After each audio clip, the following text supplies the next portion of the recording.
Opening dulu nggak? Dikit bilang. Sama dong.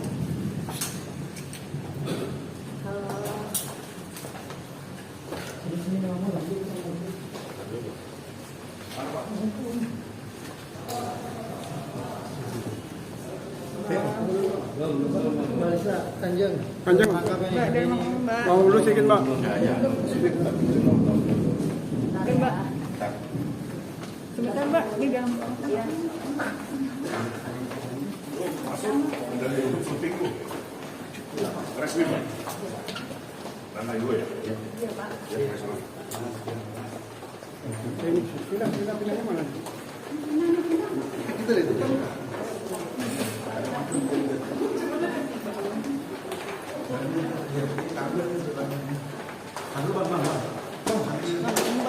Bang Kanjeng.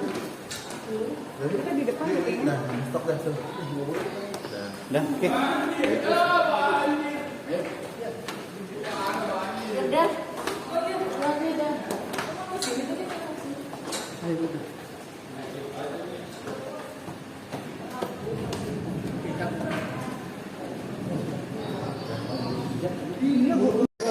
Ini salah. Simba ini orang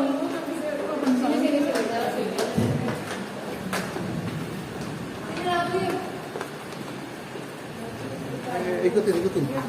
Ya, gelap. Pobolan. Ya. Kanjeng boleh di atas aja di atas. Sedikit Kanjeng mau ngapain di atas Ya, hari ini kami bersama rekan advokat Udah aman. menindaklanjuti perkara dugaan kekerasan seksual atau pemerkosaan. Nah, hari ini kami mendatangi penyidik untuk mempertanyakan sampai di mana perkara ini, ya, prosesnya sampai di mana. Oke, kami ke penyidik dulu, nanti baru kita ketemu lagi ya. Oke. mohon tuh.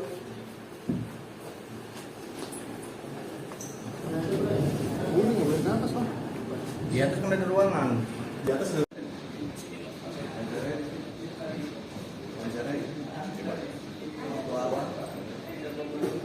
Tapi di sini.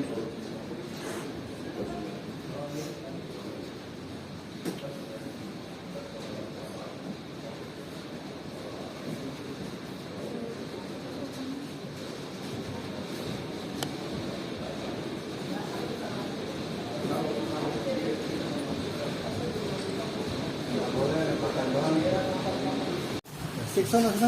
Cek. Oke. Yuk, mulai. Yuk, dulu ini Jadi hari ini ada teman. dulu. Ini kami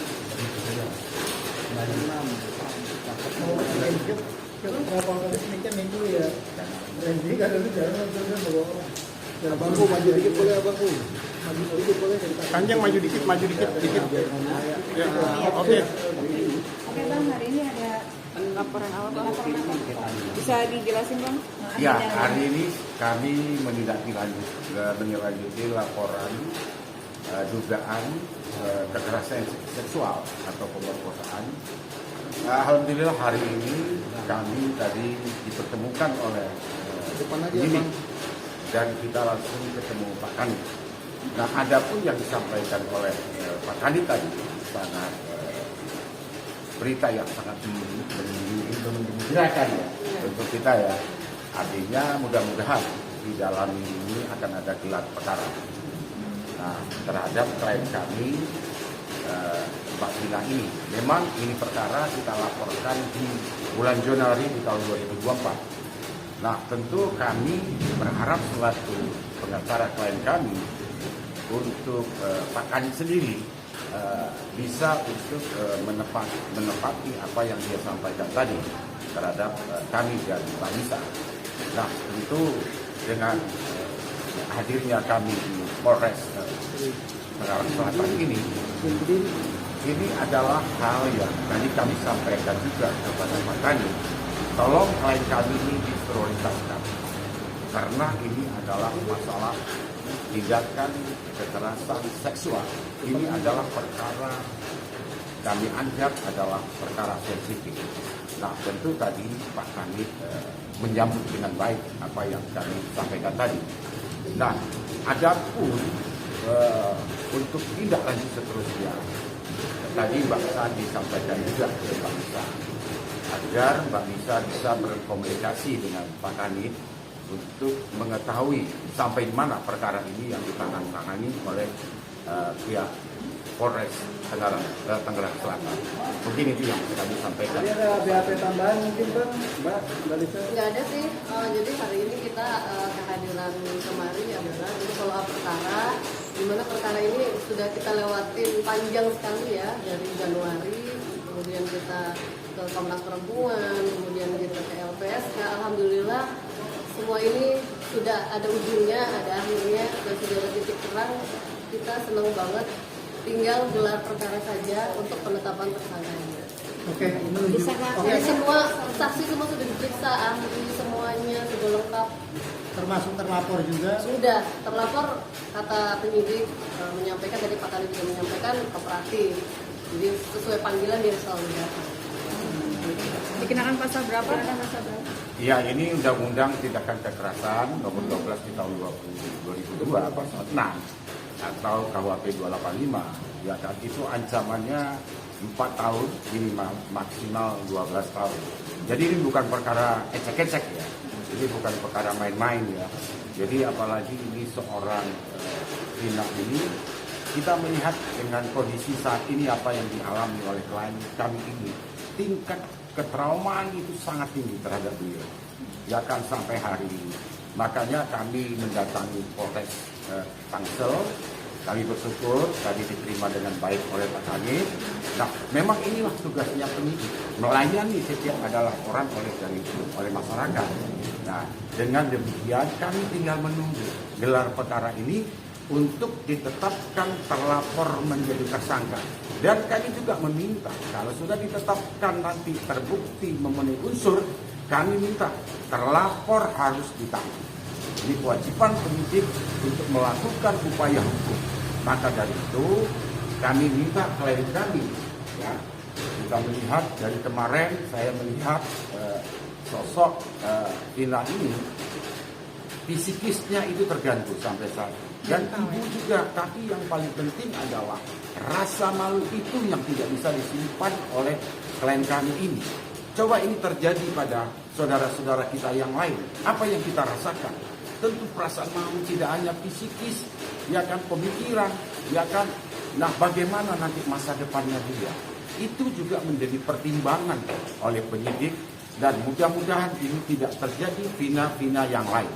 Untuk itu kami pertegaskan, jika sudah memenuhi unsur, tersangkakan, tahan.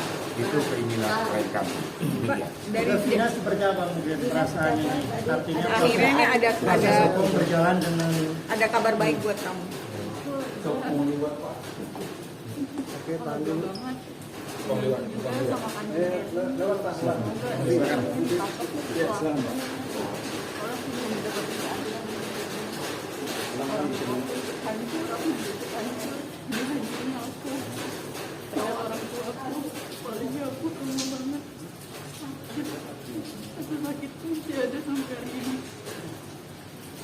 Vina udah tenang ya, sebentar lagi keadilan sudah ada di depan mata untuk Vina ya. Dan nanti pelakunya biar cepat ditangkap, jangan sembunyi di balik selimut. Hadapi, tanggung jawab. Terima kasih sama Tanjung, sama buat ini juga mau bantu aku karena berbuat keadilan. Kamu sudah bisa bahagia karena sudah akan selesai. Nggak tahu Tinggal selangkah lagi ya. kira-kiranya menerima aku. Itu yang menjadi, Itu yang berat sekali. ya disitulah yang menjadi pertimbangan kami, karena dia memikirkan masa depannya, ya kan, bagaimana nasib masa depannya, itu yang sekarang menjadi persoalan kami. Tidak hanya persoalan hukum, apakah setelah ini persoalan hukum selesai, apakah selesai untuk saudari Vina? Tidak. Ini menjadi persoalan. Misalkan ini diproses sampai ke pengadilan, ya kan, si terlapor dihukum, ya kan, ini juga dia masih merasakan apa yang dialami, kejiwaannya itu. ya kan, ketraumaannya itu. Ini menjadi satu persoalan baru. Nah, disinilah kami hanya bisa apa selaku lawyer, menguatkan hatinya. Ini adalah cobaan. Nah, ini yang menjadi problem kami yang kedua nantinya. Jika perkara ini terus dilanjutkan ke pengadilan, perkara kami kedua apakah selesai? Belum selesai perkara ini.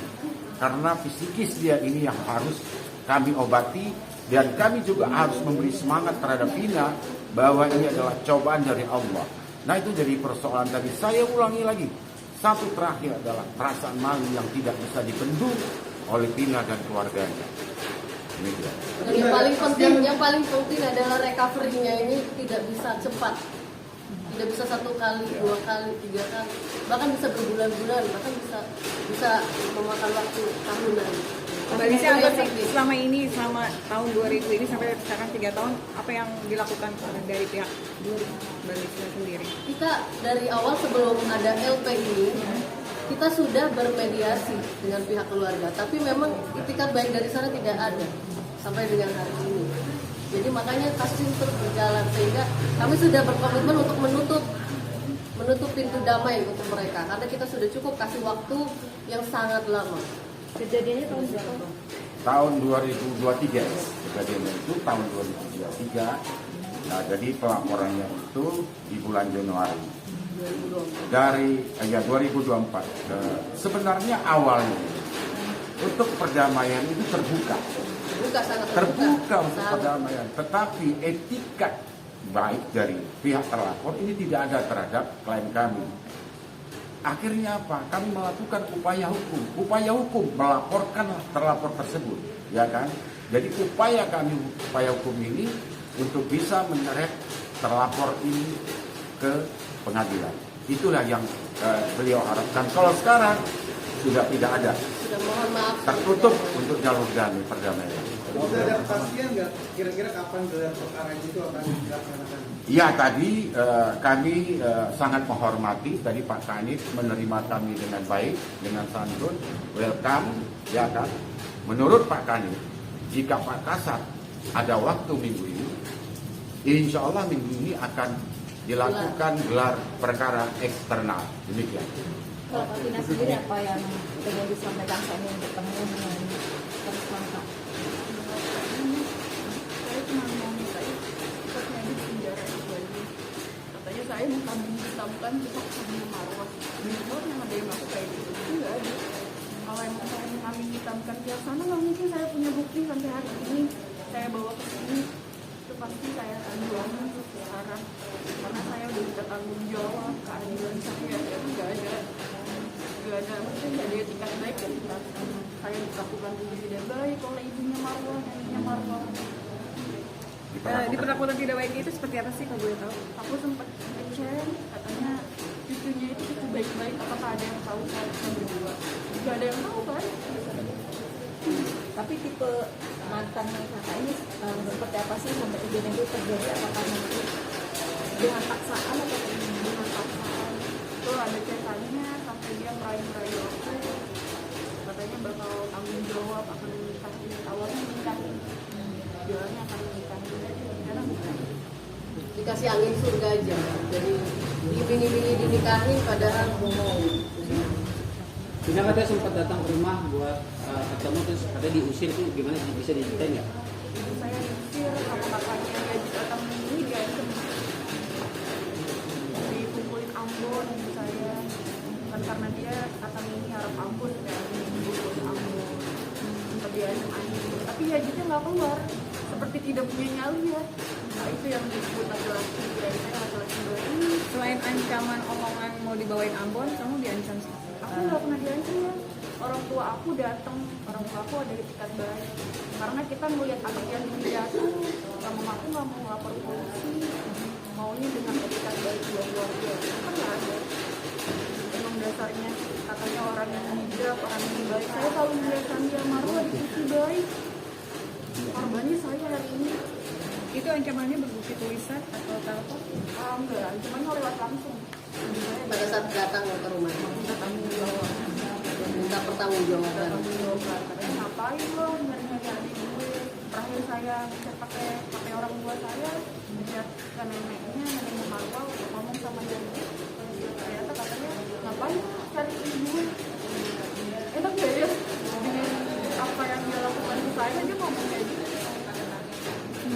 ambon-ambon gitu.